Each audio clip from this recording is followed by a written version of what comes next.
దేనమ్మ చేసిన తప్పు కుటుంబాన్ని నాశనం చేసిందే. తర్వాత ఎవరు?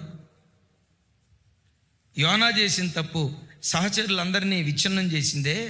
దావీదు చేసిన తప్పు దేశాన్ని పాడు చేసిందే. అవ్వ ఆదాములు చేసిన తప్పు యావత్ మానవాళి బ్రతుకులను విచ్ఛిన్నం చేసిందే. వీళ్ళందరూ తప్పు చేశారు. అద్భుతం, ఒక ఆయన చేసిన ఒప్పు యావత్ జాతినే ఉద్ధరించింది. యావత్ జాతినే ఉద్ధరించింది. ఒక్క వ్యక్తి చేసిన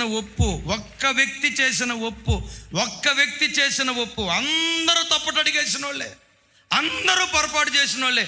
అందరూ పొరపాట్ల మధ్యలో బ్రతుకుతుంటుండగా ఈ సృష్టిలో ఏ తప్పు చేయని మహానుభావుడు ఒక ఆయన ఉన్నారు.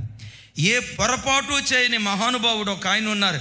వేసే ప్రతి అడుగు ఒప్పే, మాట్లాడే ప్రతి మాట ఒప్పే, తీసుకున్న ప్రతి నిర్ణయం ఒప్పే, తప్పు లేకుండా 100% ఒప్పు చేసుకుంటూ వచ్చిన ఒకే ఒక్క వ్యక్తి, ఆయనే మన ఆరాధ్య దైవం ప్రభు అయిన యేసుక్రీస్తు.